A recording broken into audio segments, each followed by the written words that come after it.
दोस्तों, एक successful chief accountant बनने के लिए एसआर एकेडमी के बहुत सारे कोर्सेज अब आप ऑफलाइन कर सकते हैं मीरा रोड में।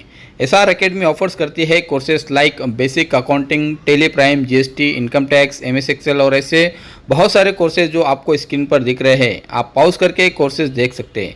Top class industrial experience faculties available है और दोस्तों इनका यूट्यूब चैनल भी है जिस पर मोर देन 16,000 सब्सक्राइब का ट्रस्ट है इन पर। अधिक जानकारी पाने के लिए दिए गए नंबर पर संपर्क करें। धन्यवाद। नमस्कार, आदाब। आप देख रहे हैं ऑन रिकॉर्ड मीरा भाईंदर महानगर पालिका के महिला व बाल विकास विभाग में बड़े पैमाने पर भ्रष्टाचार होता आ रहा है। सत्ताधारी भाजपा की मेयर और अब तक जिन सभापतियों ने इसमें काम किया है उन सभी ने मिलकर इस भ्रष्टाचार को अंजाम दिया है। इस तरह के आरोप कई महीनों से कांग्रेसियों द्वारा लगाए जा रहे हैं। इसी बात को लेकर आज महासभा में काफ़ी हंगामा हुआ। कांग्रेस के कार्यकर्ताओं ने अपने बदन पर काले कपड़े पहनकर उस पर भ्रष्टाचार की जांच करो इस तरह के बैनर और पोस्टर लगाए थे, जिसके चलते मेयर ज्योत्ना हसनाले और सत्ताधारी भाजपा भड़क गया और उन्होंने ये सब करने से उन्हें रोका। इसी बात से नाराज़ कांग्रेसियों ने मेयर ज्योत्ना हसनाले और उनके बहन पर भी आरोप लगाया कि वो भी इस भ्रष्टाचार में लिप्त है। आइए हम आपको सुनाते हैं कि महिला बाल विकास में हुए भ्रष्टाचार की आवाज़ उठाने वाले महाराष्ट्र प्रदेश कांग्रेस कमेटी के युवा सेक्रेटरी दीप काकड़े ने क्या कहा है, किस तरह के उन्होंने आरोप लगाए हैं मेयर ज्योत्ना हसनाले और उनकी बहन पर। पहले वो आपको सुनाते हैं। ये बेबुनियाद आरोप है। जो आरोप फिर बड़े वो सम्माननीय महापौर जी लगा रहे हैं, कोई भी दूसरे लगा रहे हो, वो उस पर पुरावे सादर करें। वो कानूनन कार्रवाई करना चाहते हैं करें। ये भ्रष्टाचार की लोकतांत्रिक आवाज को दबाने का एक पुरजोर कोशिश उनकी तरफ से किया जा रहा है, क्योंकि हम लोग पिछले 4-6 महीने से लगातार इस भ्रष्टाचार को उजागर कर रहे हैं। कमिश्नर साहब, पुलिस कमिश्नर दाते साहब, एसीबी, यहाँ तक हमने वहाँ पे तकरार दाखिल की है। और अब जब उनको इस पूरे विषय के लिए उत्तर देना जिम्मेदारी बनता है तो उससे ध्यान भटकाने के लिए उन्होंने ये बेबुनियाद आरोप किए। ये दरअसल मानहानि का सवाल भी है और हम इस पर वरिष्ठों से चर्चा करके आगे भी बढ़ेंगे। यहाँ पे खुद जो ठेकेदार है उसमें सम्माननीय महापौर जी की सगी बहन एक ठेकेदार के बतौर वहाँ पे अपना काम कर रही है, तो क्या उसको बचाने के लिए इस तरह के वो डाइवर्जन कर रहे हैं? क्योंकि हमारा सवाल सीधा था कि ये 18 करोड़ का भ्रष्टाचार है, उसका हिसाब बतौर महिला महापौर होने के कारण महिलाओं के सम्मान में मेयर मैडम ने बोलना चाहिए, और उससे ध्यान भटकाने के लिए किए गए ये बेबुनियाद आरोप है। हम इसका खंडन करते हैं। लेकिन आप पर भी आरोप लगाया जा रहा है कि आपने 3 लाख रुपए ले चुके, बाकी की रकम आपको नहीं मिली, इसलिए आप लोगों ने महिला बाल विकास में जो भ्रष्टाचार हुआ है उसकी आवाज़ उठाई है। 3 लाख रुपए आपको मिले हैं, ऐसा आरोप लगाए जा रहे हैं। क्या कहेंगे आप? ये बिल्कुल भी सरासर झूठ है। देखिए, हम फरवरी 2022 से लगातार इस विषय को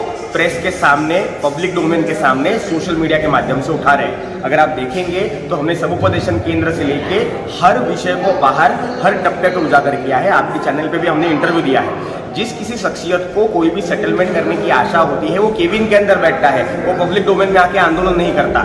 ये आंदोलन और लोकतंत्र की आवाज दबाने की कोशिश है, और जो खुद भ्रष्टाचार कर रहे हैं वो सामने आंदोलनकर्ताओं पर ऐसा आरोप करना बहुत ही दुर्भाग्यपूर्ण और हास्यास्पद है। मेयर मैडम से हमारा एक ही सवाल है कि बतौर महिला महापौर होने के कारण वो महिलाओं के सम्मान में क्यों नहीं बोलती? क्या उनके बहन का ठेका उस पे है इसलिए नहीं बोलती कि वो शहर के हित में सोच ही नहीं सकती इसलिए नहीं बोलती? सत्ता में जब बहुमत का एक अहंकार आ जाता है तब वो लोकतंत्र की और जनता की आवाज दबाने की पुरजोर कोशिश करता है। हमने सैकड़ों खत आयुक्त साहब को लिखे हैं, हमने सैकड़ों बार मीटिंगें की है, पुरावे सादर किए हैं। इसको होके भी 1-1.5 महीना हुआ। अगर प्रशासन उस पर हू की चू ना करे तो हमें पब्लिक आंदोलन करने के अलावा कोई भी जरिया नहीं बचता। और हमने आज जिस तरह से आंदोलन किया है वो उनका प्रदर्शन था। कहीं पे भी महासभा में कोई भी शोरगुल्ला हमने नहीं किया। हमने केवल हमारे हाथ में बैनर पे सवाल लिखे बहुत ही शांतिपूर्ण तरीके से अपने मुद्दे पे प्रशासन का और सम्माननीय सत्ताधारियों का ध्यान आकर्षित करने की कोशिश की है। अगर ये करना भी गुनाह है तो हम ऐसा गुनाह 1000 बार करेंगे, क्योंकि मीरा भाईंदर के नागरिकों के हक के लिए कांग्रेस और हम युवक कांग्रेस के कार्यकर्ता लड़ने वाले लोग हैं। हम इनसे डरने वाले नहीं। अगर कानूनन कार्रवाई वो करना चाहते हैं बेझिझक करें। आज़ादी के पहले भी कांग्रेस ने लड़ाई लड़ी थी, आज भी हम भाजपा के खिलाफ की लड़ाई जारी रखेंगे। ठेकेदार ने महापौर को शिकायत की है कि उससे रिश्वत मांगी गई थी। ठेकेदार ने संबंधित पुलिस प्रशासन को क्यों इसकी शिकायत नहीं की? इसके पीछे क्या कारण मानते हैं आप? देखिए कैसे है, अगर उनके पास कोई ठोस सबूत है, अगर सच में ऐसा कुछ हुआ है तो वो जाए पुलिस चौकी में और तकरार करें। हमारे पास पुरावे थे, हमने 2 हफ्ते पहले ही कमिश्नर दाते साहब को ईमेल लिख के तकरार की, हमने एसीबी के पास तकरार की, हमने कमिश्नर साहब के पास भी तकरार लगातार की है। बेबुनियाद आरोप करना बहुत आसान होता है, आप जाए और कानूनन दायरे में तकरार करें, जो सच है झूठे लोगों के सामने आएगा। ये बेवजह की राजनीति करने की कोशिश है, क्योंकि इनमें जो 23% का कमीशन भाजपा पार्टी खुद खाती है, उसके आमदार, उनके महापौर, उनके उपमहापौर जो खाते हैं, सभापति जो खाते हैं, उसको बचाने की ये कोशिश है। इस कोशिश के अलावा यहाँ पे कुछ तथ्य नहीं दिखाई देता। अगर उनको सच में लगता है कि हमने ऐसा कुछ किया है तो कानूनन कार्रवाई के लिए हर चीज वहां पे तैयार है, अगर नहीं तो वो माफी हमें मांगने चाहिए, यही हमारा सीधा सीधा सवाल उनसे है। ये थे कांग्रेस के कार्यकर्ता और पदाधिकारी दीप काकड़े, जो बता रहे थे कि मेयर ज्योत्ना हसनाली की बहन भी एक ठेकेदार है और इस तरह से भ्रष्टाचार हुआ है। आइए अब हम जानते हैं कि क्या कहना है मेयर ज्योत्ना हसनाली का इस पूरे मुद्दे को लेकर।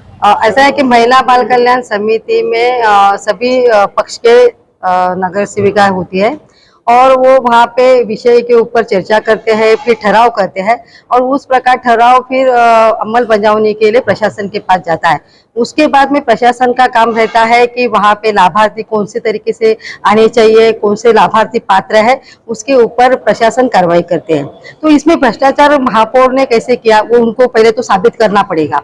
और हाँ सवाल जैसे कि महिला बाल कल्याण समिति में भी अगर कुछ गलत हुआ है तो उसको प्रशासन के पास लेके कंप्लेंट कर सकते हैं और प्रशासन उसके ऊपर जवाब दे सकते हैं। इस तरह महासभा चालू है, उस सब महासभा में आके बैनरबाजी करना, अरे इसके लिए दूसरी जगह है ना मोर्चा आंदोलन करने के लिए, नेताजी सुभाष चंद्र बोस मैदान है, वहाँ पे वो कर सकते हैं। यहाँ पे महासभा में उन्होंने व्यत्यय डालने का काम किया, इसके लिए मैंने उनको विरोध किया। आपने भी बड़ा गंभीर आरोप लगाया कांग्रेस ने 3 लाख रुपए लिया करके। हाँ सुनिए, जबकि मेरे पास ऐसा एक दिया था, निवेदन दिया था, उसमें जो ठेकेदार है उन्होंने कहा था कि जो भी है ये भ्रष्टाचार का हमारे लोग के ऊपर आरोप करते हैं, उन्होंने 15 लाख रुपए की मांग की है, उसमें से हमने 3 लाख रुपया उनको दिया हुआ है, बाकी का पैसा हमको मिला नहीं करके अभी वो यहाँ पे आके ये सब बैनरबाजी कर रहे हैं। जिन्होंने भी बेचारे ठेकेदार है उन्होंने डर के मारे उनके उसके ऊपर कंप्लेंट नहीं की है,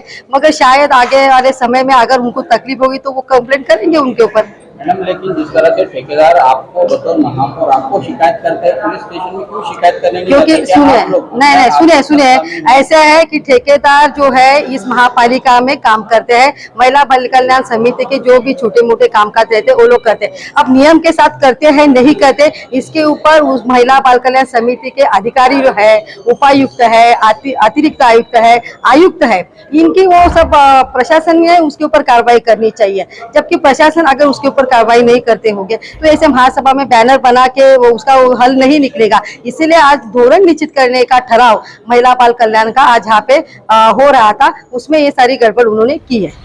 ये थी मेयर ज्योत्ना हसनाले, जो कांग्रेसियों के लगाए गए आरोपों को बेबुनियाद बता रही है, झूठे इल्जाम बता रही है। सवाल अब ऐसे में कई सारे खड़े होते हैं कि एक तरफ जहां पर मेयर ज्योत्ना हसनाले आरोप लगा रही है कि कांग्रेसियों ने ठेकेदारों से 15 लाख रुपए मांगे थे, जिसमें से 3 लाख रुपए उन्हें मिल चुके हैं, बाकी के 12 लाख रुपए नहीं मिले। इसी के चलते कांग्रेस इस तरह से भ्रष्टाचार के आरोप लगा रहे हैं। जबकि दूसरी तरफ कांग्रेस की ही दीप काकड़े ने आरोप लगाते हुए कहा है कि मेयर ज्योत्ना हसनाली की बहन भी खुद एक ठेकेदार है और उन्होंने भी इसी महिला बाल विकास विभाग में ठेका उठाया है, पैसे कमाए हैं। आरोप और प्रत्यारोप का दौर शुरू हो चुका है। आगामी दिनों में चुनाव आने हैं, अब ये सब उसी चुनाव की तैयारियां एक तरह से दिखाई दे रही है। सवाल सबसे बड़ा यहाँ पर यह रह जाता है कि जो भ्रष्टाचार के आरोप लगाए जा रहे हैं, चाहे वो बीजेपी की तरफ से हो या कांग्रेस की तरफ से हो, इन भ्रष्टाचार के आरोपों की जांच करेगा कौन? और जो जांच एजेंसी है जिसे हम पुलिस कहते हैं, क्या वाकई में कोई इस मुद्दे को पुलिस के पास में लेके जाएगा और भ्रष्टाचार का खुलासा कर पाएगा? ये बहुत बड़ा सवाल यहाँ पर उठता हुआ दिखाई दे रहा है। आप देख रहे हैं कैमरामैन आरिफ खुर्शी और साजिद शेख के साथ ऑन रिकॉर्ड मेरा भाईंदर। धन्यवाद।